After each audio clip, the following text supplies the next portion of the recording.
knower of all the things that is food. But he has the best puns. Like Jake, what do you prefer, Jake?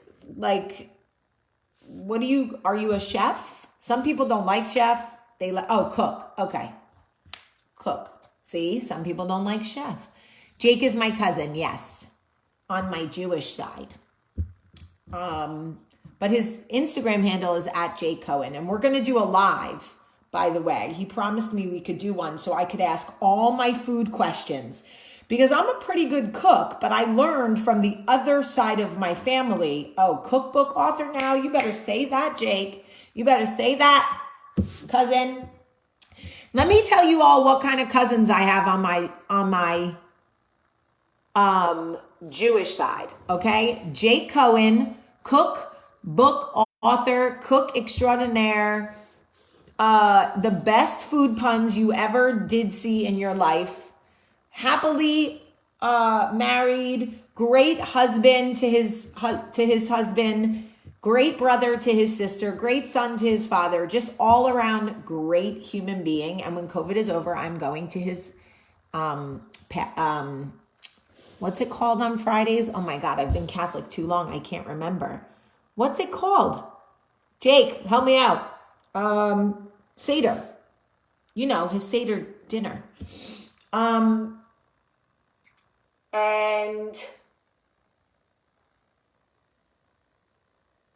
also I have an Oscar-nominated director, cousin. Hello. Oh, Shabbat. Yes, thank you. Oh. I have an Oscar-nominated director, cousin. I also have, on my mom's side, so that's my dad's side. On my mom's side, my cousin was the executive producer of America's Most Wanted for 15 years and basically helped start the Center for Missing and Exploited Children and was John, whatever his name is, right hand. Yes, Shabbat. Thank you. Could not think of it because I have, hi Cortez, because I have a headache. It's the story of my life. Okay, so I went to the doctor yesterday and my blood pressure is so low. It was 97/47. And then they took it again like a little bit later and it was 97/79. My blood pressure is so low. I have hypotension. I need salt. Yes, Sabbath, not the Seder. Okay, guys, I'm struggling here. All right? Anyway, so my cousin and I are going to do a live and he's going to answer all our food questions because I think there's so much love in food and there's so much representation. And John Walsh, thank you. Yes. Oh my God, you guys are lifesavers. And I'm going to shut this light off because it's bothering me. All right. So, my low blood pressure is not helping with my, dizziness, by the way. Can't catch a break. I wanted to tell you guys a story really quick, about my son. So my son Max is 11. He's going to be 12 in January and he's in 6th grade. And he asked me the other day if I would come out onto the deck and give him advice because he said, you give the best advice, Mom. So I was like, oh, you're so sweet, buddy. So long story short, we went and sat out on the patio and my son confessed to me that he likes a girl and that she likes him back. So we had this whole conversation about it. And yes, I'm going to take sodium.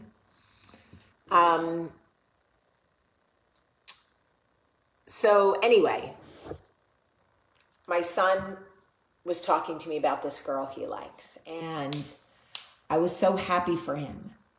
But I the mom in me was like, I just want to remind you that girls are, confusing, and she may like you today, and a few days from now, she may not like you anymore. And I just want you to be prepared for that. And he was like, damn. And he was like, okay. And then I realized, like, why do we do that? We want to prevent people from getting hurt, and I understand that, but then we ruin their ability to, like, smell the roses, So I said to him, you know what, buddy? That may happen. It may not. I'm sorry that I said it right now. I said, you deserve to feel this. This is a great feeling. You wrote a girl a note that said, I like you. That is brave. That is kind. That is exciting. I said, and she wrote you back and said, I like you too. And that was brave, and that was kind, and that is exciting. And I want you to take some time to smell the roses, because this is a great feeling, buddy. And this is your first one. And you've really handled girls well. You don't like every girl. You weren't the kid that had 6 girlfriends in kindergarten. Like, you really have taken your time, and you found a girl that you tell me is kind and godly and smart. And when I say to you, what do you like about her? You say, I love that she makes good grades and always asks me if I studied. Okay, so what you tell me is you like a girl that challenges you to be better. I appreciate that. And he said, and I like that she sits next to me during mass. Okay, you like a godly girl. I love it. That makes me so happy. And she has a lot of friends. Okay, good. You like a social girl who is independent and does a lot of things with her friends, but she includes me whenever they play. She always asks me if I want to play too. Oh my God, she's inclusive. Tell me more about her, because I love what I'm hearing. She's inclusive, she's godly, she's kind, she's smart, she wants you to be better. This is all a mother could ever want for her son. Meanwhile, inside, I'm thinking, if this girl hurts you, I'm going to fucking kill her. But, I realize that he needs to experience this. He deserves to feel this. And I said, how do you feel? And he said, his hands were going like this. And he said, excited. And I said, you should feel excited. This is so beautiful. I love this for you. This is exciting. This is all of the things that you want it to be. And he said, does this mean she's my girlfriend? And I said, no, it does not mean she's your girlfriend. It just means that you told her that you like her, and she said, I like you too. And that was very brave and very honest. But, girlfriend is a different level. I said, and you don't have to push anything. You can just, just be okay with this. And he said, do I hold her hand? And I was like, maybe not in COVID, but so anyway, I just realized that, it is our natural, we're jaded because we've been around the block a couple of times, us 40-something-year-olds, right? And we tend to want to warn people. Oh, don't do this because this is not, whatever. But we have to let people enjoy life. Life is loving. It's getting hurt. It's putting yourself out there. It's feeling the excitement and then sometimes the heartbreak and all of that. You can't stop people from experiencing life. You gotta really smell the roses while they bloom. And yes, they will die and the petals will fall off, and that happens and it's unfortunate, but you don't not plant the rose bushes because you're afraid because you don't want the roses to die. He's going to be 12 in January. He's in 6th grade. So it is sad that we have to say don't hold her hand, but to be honest, he's in a Catholic school and they're still a little young, and I don't want him focused on that in school right now. But so it is really, really important to me that I focus with Max on other things about this girl. I didn't even ask him if she was pretty or if she was cute. That's not important to me. How does she treat people? Is she the kind of kid you want to be around on the playground? Is she a mean girl? Wait, so y'all, I don't do a lot right, but y'all have to hear this. My son was like, can I show you the note? Can I show you what she wrote me back? I was like, of course. And he's like, you won't tell anyone?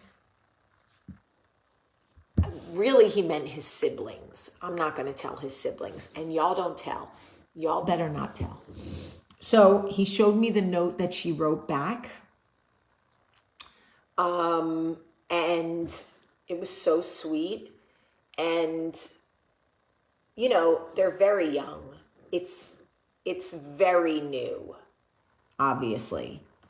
But it was important to me that he understood the things that I value. Oh, my son,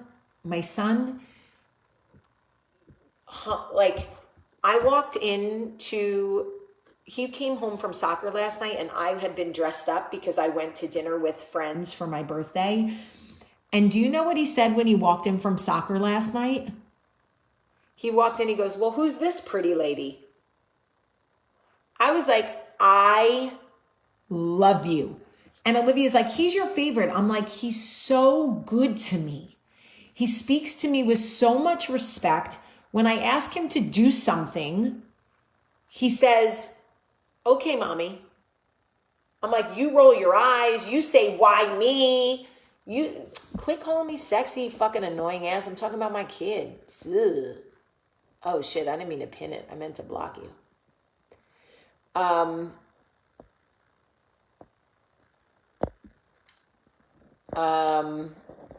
I just love him to death.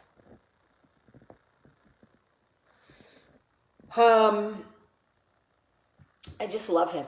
And he's so good to me. And he's so good. Like, Max is the kind of kid that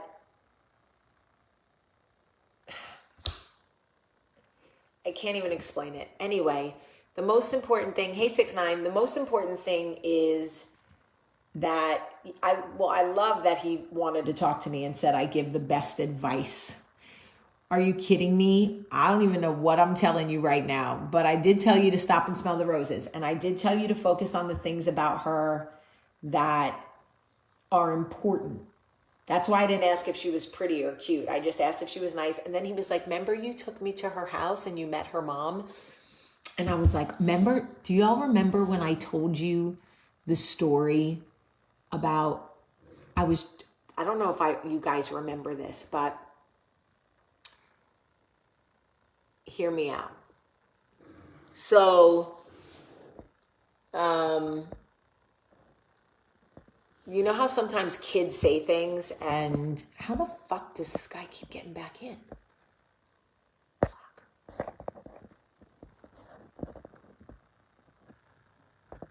Block. Why is it not blocking this fucking dude? So anyway, I'm driving him to her house.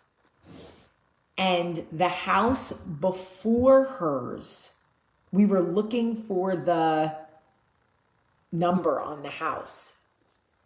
And the house before hers had 100 political signs. Like riddled with political signs. Banners, a flag, riddled with political signs. Not like one sign. You know, I'm fine with any sign. One, maybe two. This was like next level. And as we're driving down the street towards her house, I hear Max in the back seat going, not that house. Please, not that house. Please, not that house. And I'm laughing as I'm driving because he sees all the signs and he's like, not that house. Please, not that house. And I pull into the driveway next to that house and he goes, oh my God, Mom, I thought it was going to be that house. And I was like, oh my God, please, not that house. And I'm like, so then I'm laughing and I'm like, it's okay. So I get out of the car and I walk him to the door and the mom opens the door and she's like, hi, it's so nice to meet you. And there's a bunch of kids inside, not a bunch, 3 kids inside from their class. And she's like, we're so glad Max could come play for a little while before his soccer game. And I'm like, yeah. And Max looks at her. He goes, hi, I'm Max. I'm so glad you don't live at that house next door. And he runs inside. I was like, Max. And she started laughing. She said, me too, buddy, me too. And I was like, oh my gosh, I'm so sorry, Max. It was so funny. Kids will say the darndest thing, y'all. They will say the darndest thing. Anyway, the point of me sharing this with you is I know that our instinct is to protect ourselves, to protect each other, to warn people. But there are certain experiences that you have to allow people to stop and smell the roses because it's the best part of life, you know? So even though I want to protect him from getting his heart broken, and even though it will kill me when he gets his heart broken, nothing was wrong with the house. It just had 150 signs outside. It was next level.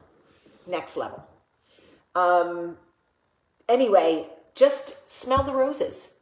Even if we know the roses are going to die and the petals are going to fall up. No, it had nothing to do with the candidate. The house, you could barely see the house. You're not listening to me.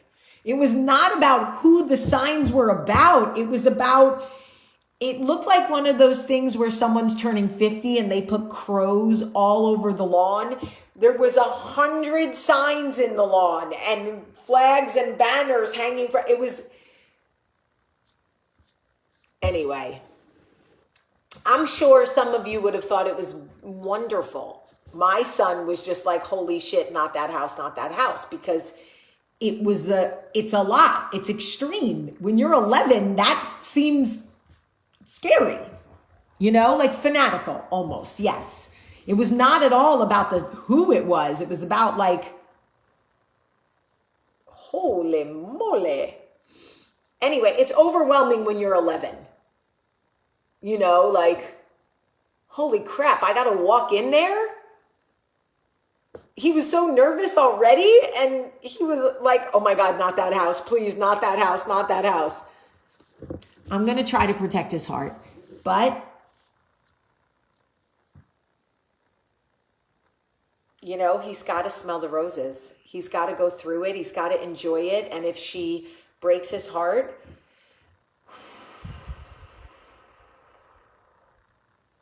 it's part of it, right? It's part of it. Anyway, I just wanted to remind y'all to stop and smell the roses. It's okay. Even if we know it might crash and burn. Hey, Ruth Ann. All right, I love you guys. No, most kids don't like anything over the top. It's overwhelming for them. It's like sensory overload. I love you guys so much. Find something that you can, yes, he's 11. You can stop and smell the roses about today, whatever it is, even if you think it may not end well or whatever. Enjoy whatever it is you're enjoying today. Okay? I love you guys so much. Thank you to everybody who has listened to the Tell Me What to Do podcast. The new episode is out right now on couple disputes. We had some amazing guests call in. I hope you'll listen. Please go listen to the podcast if you can. I love you all, and thanks for loving my son. I love you. Have a great, great day.